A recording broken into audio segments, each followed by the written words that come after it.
لهذا وما كنا لنهتدي لولا أن هدانا الله ونشهد أن لا إله إلا الله وحده لا شريك له ونشهد أن سيدنا وسندنا وحبيبنا ونبينا ومولانا محمد صلى الله عليه وسلم أما بعد فأعوذ بالله من الشيطان الرجيم بسم الله الرحمن الرحيم إنا أنزلناه في ليلة القدر فما أدراك ما ليلة القدر ليلة القدر خير من 1000 شهر وقال الله تبارك وتعالى في موضع آخر إنا نحن نزلنا الذكر وإنا له لحافظون صدق الله العلي العظيم عن عبد الله بن عمر رضي الله تعالى عنه قال قال رسول الله صلى الله عليه وسلم يقال لصاحب القرآن أو كما قال عليه الصلاة والسلام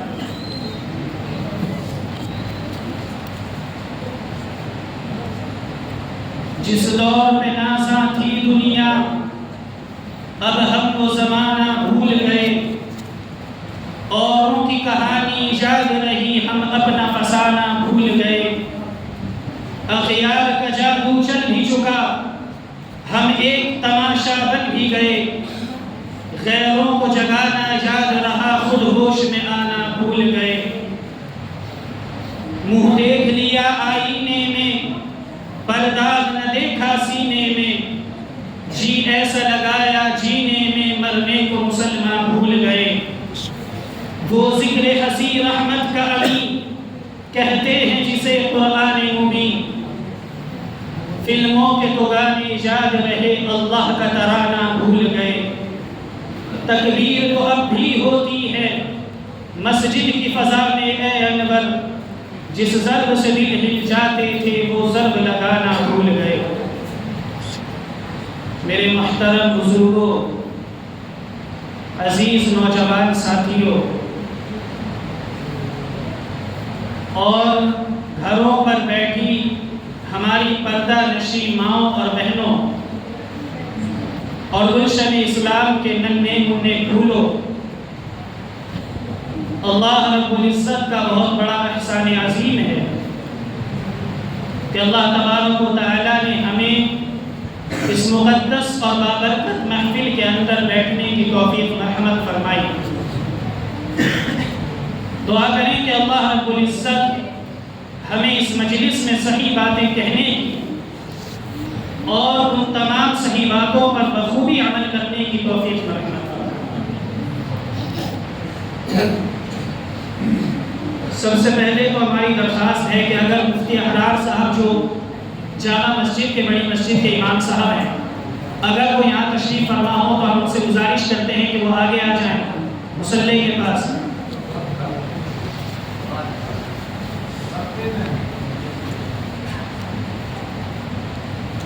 محترم حضرات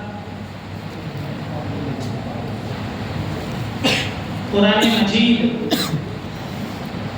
اللہ رب العزت کا کلام ہے قرآن مجید اللہ تبارک و تعالیٰ کے احکام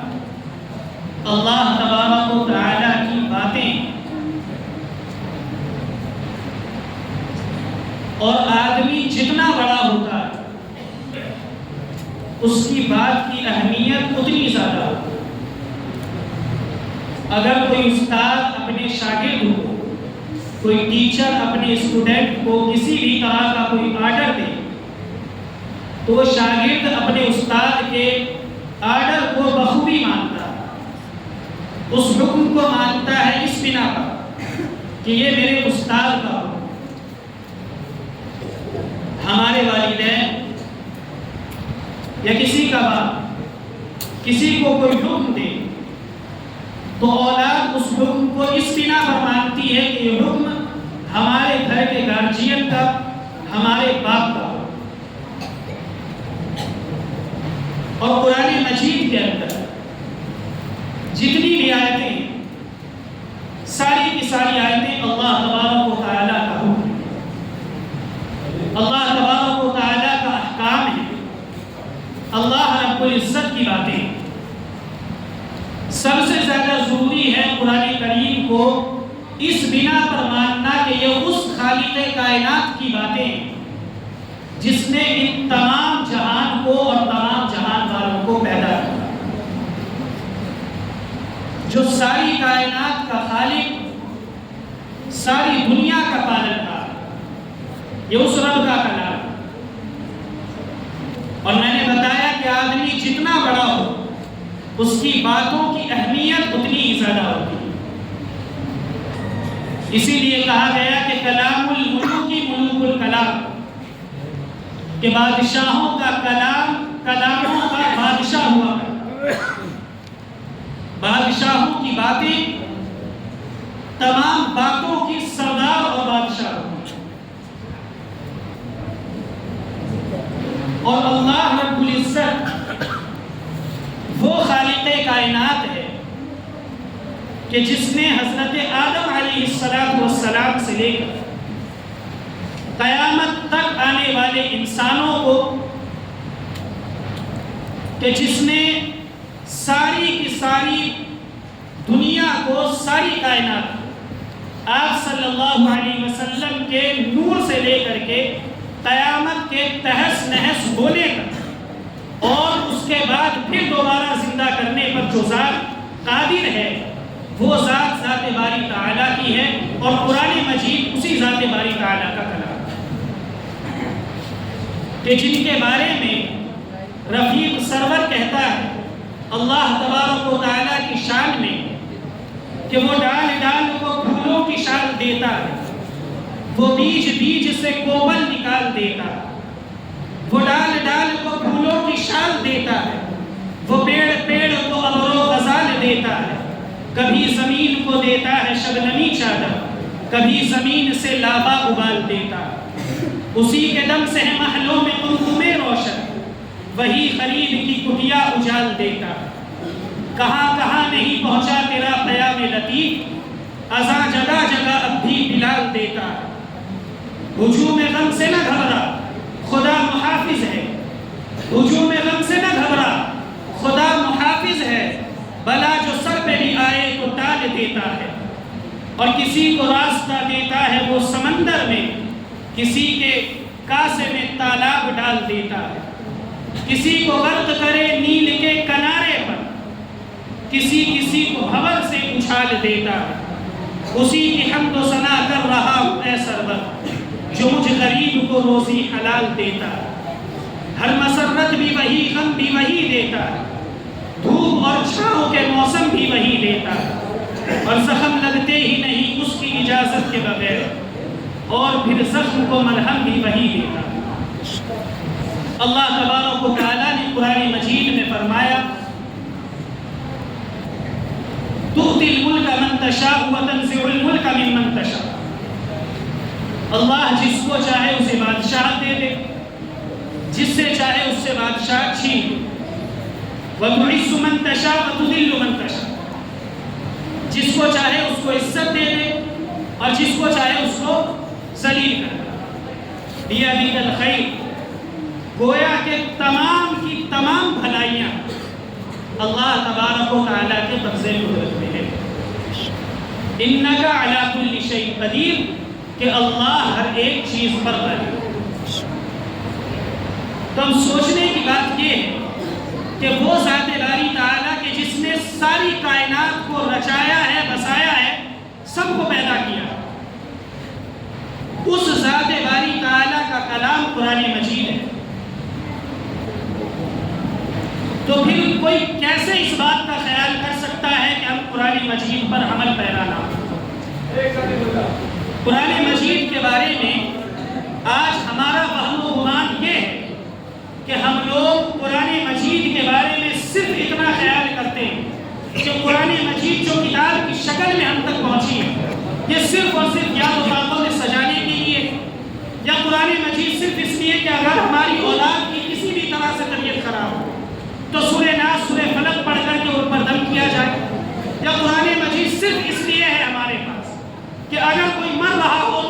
قریب بیٹھ کر کے سورہ یاسین اور سورہ راج جیسی سورتوں کی تلاوت کی جائے۔ قرآن مجید صرف اس لیے ہم نے سمجھا ہے کہ اگر ہمارے پوروج، ہمارے باپ دادا قبروں کے اندر لیٹ چکے تو ہم ان کی قبروں پہ جا کر کے فاتحہ خوانی کریں، یا ان کی قبروں پہ جا کر کے یاسین پڑھیں، یا ان کی قبروں پہ جا کر کے سورہ بقرہ کا شروع اور آخری رکوع پڑھیں۔ ہم نے قرآن مجید کو صرف اور صرف اپنے فائدے کے لحاظ سے اتنا ہی لیا ہے کہ قرآن مجید یا تو راتوں میں سجایا جائے گا، یا پھر کسی مریض پر پڑھا جائے گا، یا کسی کے مرنے کے وقت یا کسی کے مرنے کے بعد اس کی قبر پر پڑھا جائے گا۔ اس کے علاوہ قرآن مجید کو ہم نے سیریسلی نہیں لیا۔ اب قرآن مجید کو کس طرح پر ہمیں اپنے اندر، اپنی مافی ضمیر میں، اپنی روح کے اندر داخل کرنا ہے، یہ بات ضروری ہے۔ قرآن مجید کو کس طور پر اپنی روح کے اندر سمانا ہے، یہ بات بے حد ضروری ہے۔ آپ قرآن کریم کی تاریخ دیکھیں، اللہ تبارک و تعالیٰ نے محض 23 سال کی قریب مدت میں، محض 23 سال کی چھوٹی سی مدت میں اللہ تبارک و تعالیٰ نے آسمان دنیا سے اس دھرتی پر قرآن مجید کو نازل کر دیا۔ قرآن مجید کی آیتیں، قرآن مجید کی سورتیں، قرآن مجید کا رکوع، اس طور پر قرآن مجید نازل ہوگا۔ حضرت جبرائیل علیہ السلام آتے، آپ صلی اللہ علیہ وسلم کو پڑھ کر کے سناتے، آپ صلی اللہ علیہ وسلم اسے یاد کر کے صحابہ کرام کے سامنے پڑھتے تھے، صحابہ اسے لکھ کر کے اپنے پاس محفوظ رکھ لیا کرتے۔ آپ صلی اللہ علیہ وسلم کے اس دنیا سے پردہ کر جانے کے بعد سیدنا حضرت عمر فاروق رضی اللہ تعالیٰ عنہ نے حضرت ابوبکر صدیق رضی اللہ تعالیٰ عنہ کو یہ مشورہ دیا کہ ہمیں چاہیے کہ ہم قرآن مجید کی آیتوں کو، قرآن مجید کی سورتوں کو ایک جگہ جمع کریں۔ حضرت ابوبکر رضی اللہ تعالیٰ عنہ اس وقت میں خلیفہ تھے، امیر المؤمنین تھے، آپ کی خلافت تھی۔ آپ رضی اللہ تعالیٰ عنہ نے صحابہ کرام کے درمیان میں حکم نافذ کیا کہ جن لوگوں نے آپ صلی اللہ علیہ وسلم کے مطابق آپ صلی اللہ علیہ وسلم کا وہ قرآنی آیات جو اللہ تبارک و تعالیٰ نے نازل کی ہیں، جنہوں نے ان قرآنی آیات کو جمع کر رکھا ہے، وہ تمام کے تمام قرآنی آیات کو ایک جگہ جمع کیا ہے۔ ساری آیتوں کو ایک جگہ جمع کیا گیا، سورتوں کو ایک جگہ جمع کیا گیا، اور پھر اس کو ایک کتاب کی شکل دی گئی۔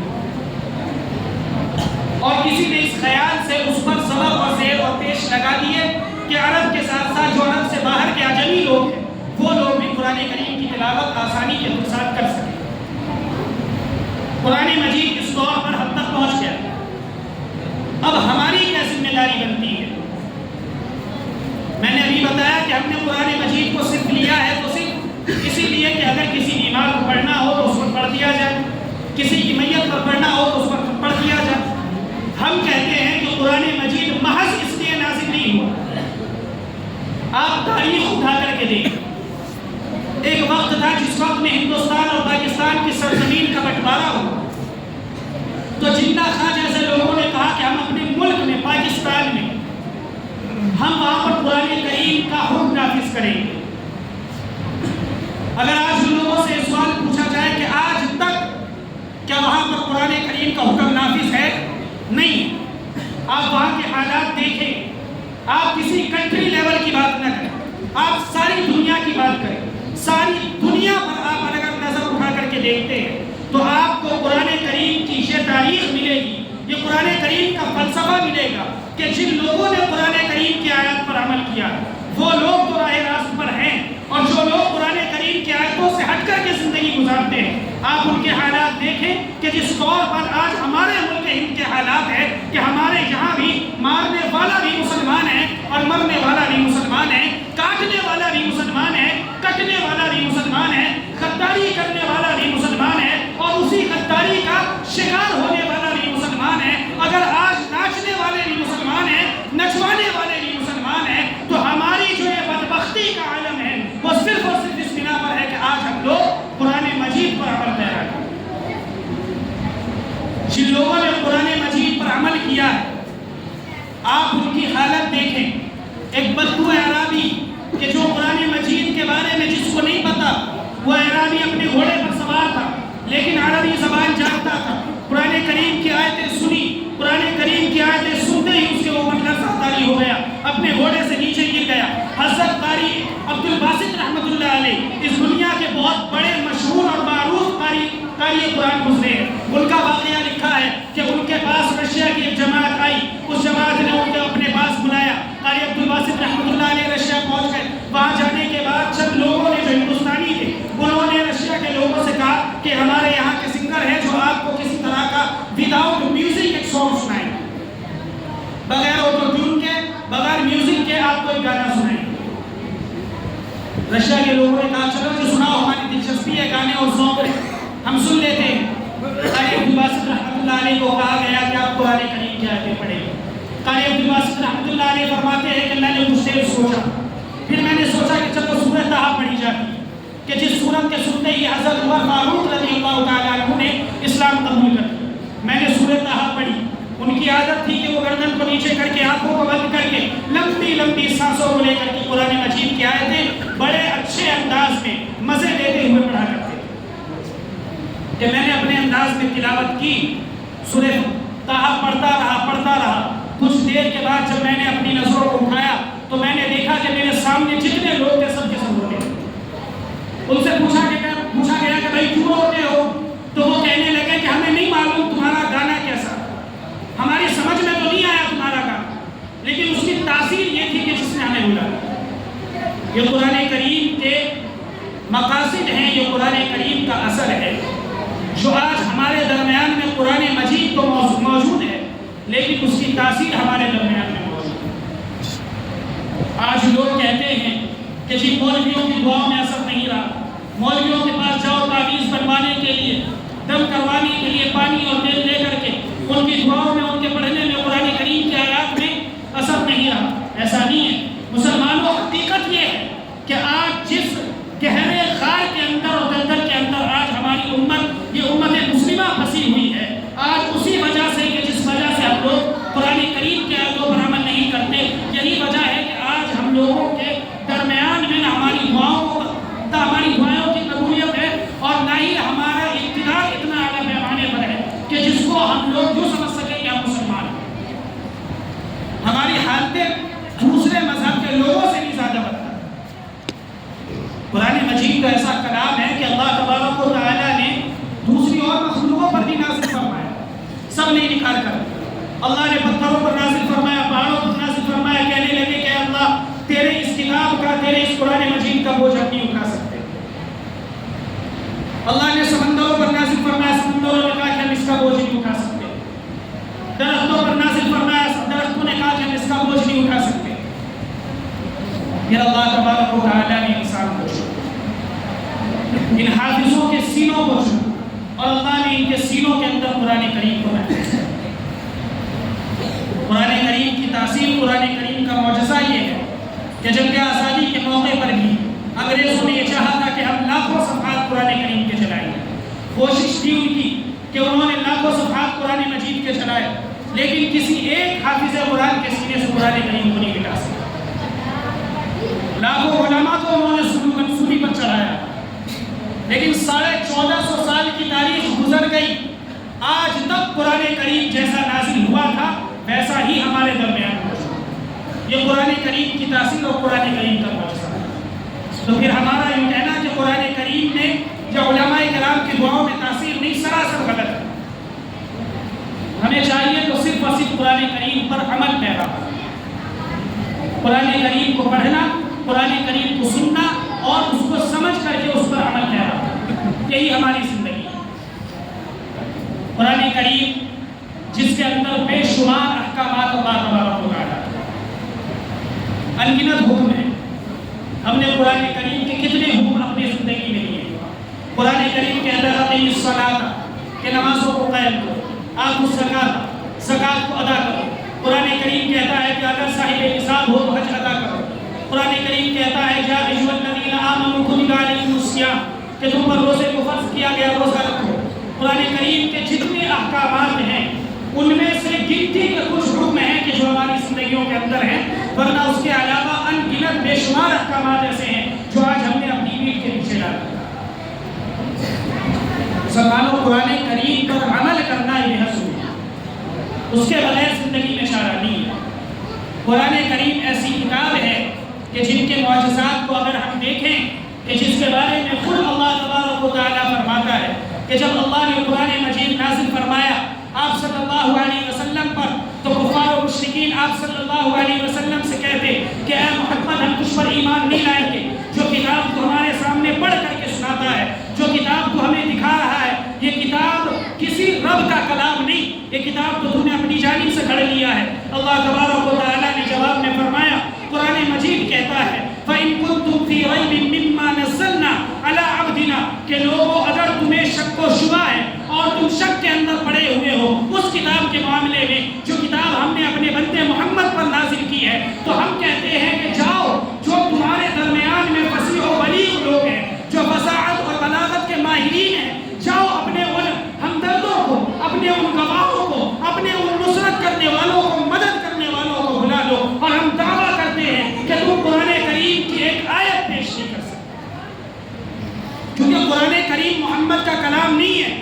قرآن کریم کسی انسان کا کلام نہیں ہے، قرآن کریم اس رب کا کلام ہے جس نے ساری کائنات کو پیدا کیا۔ قرآن کریم اگر کسی انسان کا کلام ہوتا تو دوسرا انسان بھی اس جیسی آیت پیش کر سکتا۔ قرآن کریم اللہ تبارک و تعالیٰ کا کلام ہے۔ اللہ تبارک و تعالیٰ نے قرآن مجید کو صرف اس لیے نازل نہیں فرمایا کہ ہم لوگ قرآن مجید کو پڑھیں، سنیں، ثواب حاصل کریں، ہمیں چاہیے کہ اس سے آگے بڑھیں، قرآن مجید کو سمجھیں اور اس پر عمل کریں۔ آج جو ظالم طاقتیں ہم پر مسلط ہے، جو یہود و نصارہ کی طاقتیں ہیں کہ جو مسلمانوں کی رگ رگ سے واقف ہیں، جو مسلمانوں کے بارے میں جانتے ہیں کہ مسلمان اپنی خود کی کتاب قرآن مجید پر عمل نہیں کرتے ہیں، اور آج اسی بنا پر وہ لوگ ہم پر مسلط ہیں اور ان کا ظلم و ستم پر ہم پر مسلط ہے کہ ہم لوگ قرآن مجید پر عمل نہیں کرتے۔ اگر ہم قرآن مجید کو سنیں گے اور سمجھیں گے تو دنیا کے اندر کسی ماں نے وہ بیٹا نہیں جنا جو مسلمانوں کو بچا سکے، دنیا کے اندر کسی ماں نے وہ بیٹا نہیں جنا اور نہ قیامت تک جنے گی جو مسلمانوں کو پیچھے رکھ سکے، اگر ہم قرآن مجید پر عمل کریں۔ ہمارے معاشرے کے بگاڑ کا ذریعہ، ہمارے ماحول کے بگاڑ کا ذریعہ پڑوسی کا پڑوسی سے لڑنا، بھائی کا بھائی سے جھگڑنا، بہن کا بھائی سے جھگڑنا، اولاد کا والدین کے سامنے اونچی آواز سے بات کرنا، والدین کا اولاد کا حق مارنا، شوہر کا بیوی کا حق مارنا، بیوی کا شوہر کا حق مارنا، یہ تمام کے تمام فسادات جو معاشرے کے اندر عام ہیں، اس کی وجہ یہ ہے کہ آج ہم قرآن مجید پر عمل نہیں کرتے۔ اگر ہم قرآن مجید پر عمل کرتے تو آج ہماری زندگی کہیں اور۔ جن لوگوں نے قرآن مجید پر عمل کیا ہے، آپ ان لوگوں کی دلی حالت دیکھیں، آپ ان لوگوں کی ظاہری حالت دیکھیں۔ ہم پوری جرأت کے ساتھ کہتے ہیں کہ جن لوگوں نے قرآن مجید پر عمل کیا ہے، اللہ تبارک و تعالیٰ نے دنیا میں بھی اور آخرت میں بھی انہیں کامیابی عطا کی۔ یہ جو حافظ قرآن بیٹھے ہیں، جو علماء کرام بیٹھے ہیں، جو علماء ہمارے پاس اب آ رہے ہیں رمضانوں میں مدارس کے کام کے لیے، جو علماء کرام مساجد کے اندر کام کر رہے ہیں، کوئی محسن ہے، کوئی امام ہے، جو مدارس میں مدرس ہے، یہ تمام کے تمام محکمے جو علماء نے اور حفاظ کرام نے سنبھال رکھے ہیں، آپ ان علماء کی اور ان حفاظ کرام کی شان دیں گے۔ جو لوگ اپنے آپ کے بارے میں یوں خیال کرتے ہوں کہ ہمارے پاس تو 4 ویلر جیسی گاڑیاں ہیں، ہمارے آنگن میں تو 2 ویلر جیسی بائکیں، موٹر سائیکلیں اللہ تبارک و تعالیٰ نے کھڑی کر دی، ہم تو اپنے سماج کے ٹھیکیدار ہیں، ہم تو اپنے معاشرے کے بڑے امیر ترین لوگ ہیں، بڑے مالدار لوگ ہیں، ان لوگوں کو اللہ کے رسول کی اس حدیث سے وابستگی ہونی چاہیے۔ آپ صلی اللہ علیہ وسلم نے ایک صحابی رسول سے فرمایا کہ اب تمہارے نکاح کا وقت ہو گیا، جاؤ نکاح کر لو۔ وہ صحابی رسول کہتے ہیں کہ اللہ کے رسول، میرے پاس مال و دولت نہیں، میں مالدار نہیں، مجھ غریب کو کون اپنی بیٹی دے گا؟ آپ صلی اللہ علیہ وسلم نے فرمایا کیا تمہیں سورہ ناس یاد نہیں؟ اس نے کہا جی یاد ہے۔ آپ نے فرمایا سورہ فلق یاد نہیں؟ اس نے کہا یاد ہے۔ آپ نے فرمایا سورہ اخلاص یاد نہیں؟ اس نے کہا یاد ہے۔ کہا کہ اللہ کے بندے، جب تیرے پاس قرآن کریم کی آیتیں موجود ہیں، جب تجھے قرآن کریم کی صورتیں یاد ہے، جب تو قرآن کریم کا حافظ ہے، تو پھر کوئی بھی دنیا کا مالدار حالت ہے علماء کرام کی کہ بڑے بڑے امیر ترین مالدار لوگ علماء کرام کو دیکھ کر کے اپنی کرسیاں چھوڑ دیتے، بڑے بڑے امیر ترین مالدار لوگ حفاظ کرام کو دیکھ کر کے سلام کرتے، مبارکباد پیش کرتے ہیں۔ کس وجہ سے؟ قرآن کریم کی وجہ سے۔ یہ صرف اور صرف قرآن کریم سے آشنا ہے اور قرآن کریم سے ان کی وابستگی ہے کہ جس کی بنا پر اللہ تبارک و تعالیٰ نے علماء کو اور حفاظ کرام کو اتنی مدد دیا تھا۔ جو لوگ قرآن کریم سے وابستگی رکھتے ہیں اللہ ان کو کامیاب کرتا ہے۔ یہ ظاہری حالت آپ دیکھتے ہیں نہیں دیکھتے علماء کی، اماموں کی دیکھتے نہیں دیکھتے، ہماری اور دوسرے اماموں کی۔ جب کوئی نکلتا ہے بچے بڑے سب سلام کرتے ہیں، ادب سے بولتے ہیں، لوگ راستہ چھوڑ دیتے ہیں، جہاں ٹی وی چل رہا ہو ٹی وی بند کر دیتے ہیں، ڈی جے بج رہا ہو ڈی جے بند کر دیتے ہیں، تاش کھیلے جا رہے ہو وہاں وہ اپنا منہ چھپا لیتے ہیں۔ کیوں؟ کیونکہ اللہ نے ان کو قرآن مجید کی دولت عطا کی، اور یہ بات حقیقت ہے کہ جس کو اللہ نے قرآن کریم کی دولت دی دنیا کا کوئی مالدار اس کے آگے نہیں، سب کے سب ہیج، کوئی بھی اس کے آگے کوئی حیثیت نہیں رکھتا۔ قرآن کریم ایک ایسی دولت ہے، قرآن کریم ایسی دولت ہے کہ جس کے بارے میں اللہ کے رسول نے فرمایا کہ جو حفاظ کرام کی حالت تم دنیا کے اندر دیکھتے ہو یہ تو کچھ بھی نہیں ہے۔ بھائی تم نے حفاظ کرام کو کیا دیا ہے؟ تم نے تھوڑی بہت عزت دینے کی کوشش کی، اللہ تبارک و تعالیٰ عزت دیتا ہے۔ تم نے ان کے لیے کرسیاں چھوڑ دی، اللہ عزت دیتا ہے۔ تم نے ان کو مساجد کے اندر کھانا کھلایا، اللہ عزت دیتا ہے۔ تم نے ان کے مدارس کا تعاون کیا، اللہ عزت دیتا ہے، اللہ نصرت کرتا ہے۔ لیکن حقیقت یہ ہے کہ تم کیا علماء کا اور حفاظ کرام کا استقبال اور تم کیا ان سے محبت کرو گے؟ اللہ ان سے محبت کرتا ہے کہ جو لوگ حفاظ کرام ہیں جنہوں نے قرآن کریم کا حفظ کیا ہے، صرف حافظوں کے بارے میں نہیں، اللہ کے رسول نے ان کے والدین کے بارے میں فرمایا ہے کہ جو لوگ حافظ قرآن ہیں کل قیامت کے دن ان کے والدین کا یہ عالم ہوگا کہ اللہ تبارک و تعالیٰ کی جانب سے فرشتے ان کے والدین کو گول چمکدار اور نوری جوڑے پہنائیں گے، روشن اور تاجدار جوڑے پہنائیں گے۔ وہ ماں باپ کہیں گے کہ اے الہ العالمین یہ جوڑے ہمیں کیوں پہنائے گئے؟ تو وہ اللہ تبارک و تعالیٰ کی جانب سے جواب دیا جائے گا کہ تمہارے بیٹے کے حفظ کرنے کی بنا پر تمہیں یہ جوڑے پہنائے جائیں۔ سورج سے بھی زیادہ روشن تاج والدین کو پہنایا جائے۔ کیوں؟ قرآن کریم کی بدولت۔ حافظ قرآن کی عظمت حافظ قرآن سے کہا جائے گا۔ حضرت عبداللہ ابن عمر رضی اللہ عنہ کہتے ہیں، ترمذی شریف کی روایت ہے، آپ صلی اللہ علیہ وسلم نے فرمایا یقال لصاحب القرآن، کہ حافظ قرآن سے کہا جائے گا کہ تو قرآن کریم پڑھتا چلا جا، ورتل کما كنت ترتل فی الدنیا، اور ایسے ٹھہر ٹھہر کر پڑھنا جیسے تم دنیا کے اندر ٹھہر ٹھہر کر پڑھتا ہے۔ اور ٹھہر ٹھہر کر پڑھنا کیوں ہے تجھے؟ اس لیے ٹھہر ٹھہر کر پڑھنا ہے کہ جب تک تو پڑھتا رہے گا جنت کے درجوں پر چڑھتا رہے گا۔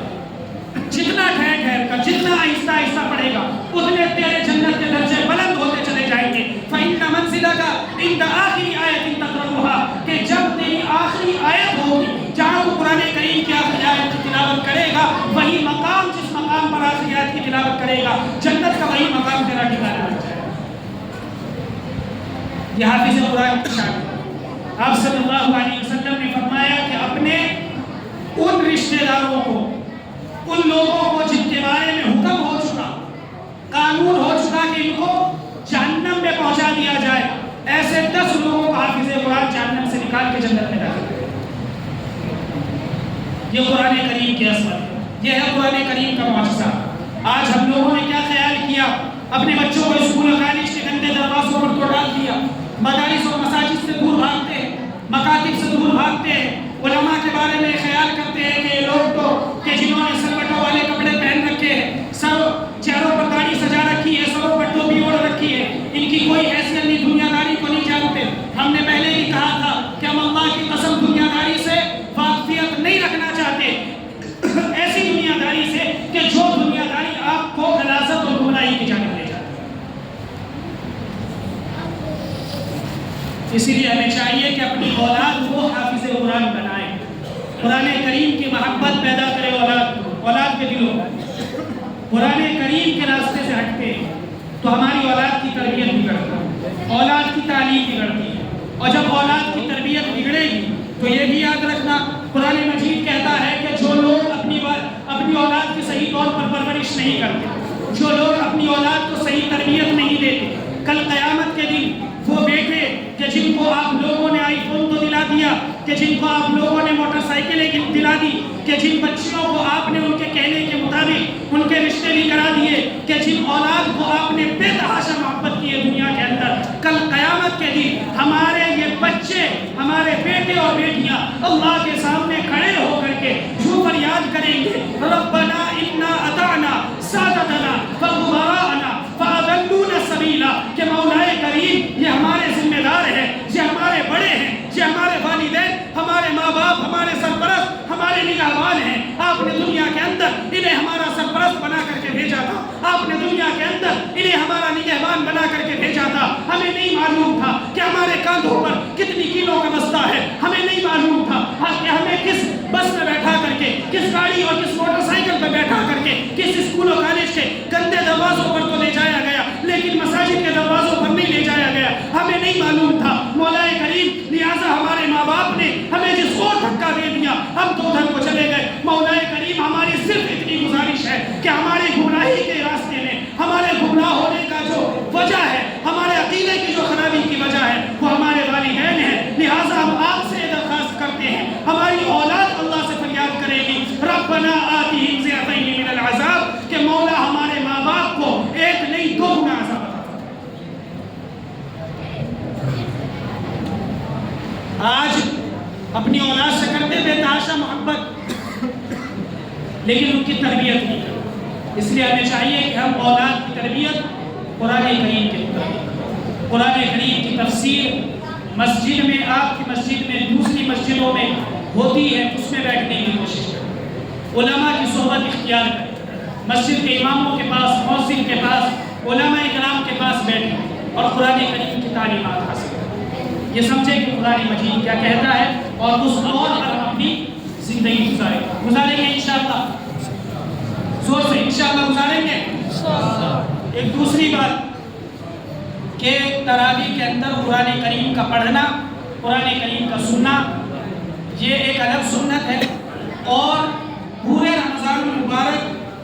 تراویح کی نماز کو پڑھنا یہ ایک الگ سنت ہے۔ تو قرآن کریم الحمدللہ مسجد کے اندر مکمل ہو گیا اور بڑی مسجد میں بھی مکمل ہو جائے گا، لیکن قرآن کریم کے مکمل ہو جانے کے بعد ہمیں تراویح کی نماز نہیں چھوڑنی، تراویح کی نماز ہمیں پڑھتے رہنا ہے آخری رمضان تک، پڑھیں گے انشاءاللہ، اور رمضان کے بعد بھی اپنے دل کو مطمئن رکھنا ہے، صاف رکھنا ہے، تاکہ ہم مساجد کے اندر پوری پختگی کے ساتھ ہمہ وقت مسجد سے جڑے رہیں اور مسجدوں کے اندر آتے رہیں۔ اللہ تبارک و تعالی ہمیں ان باتوں پر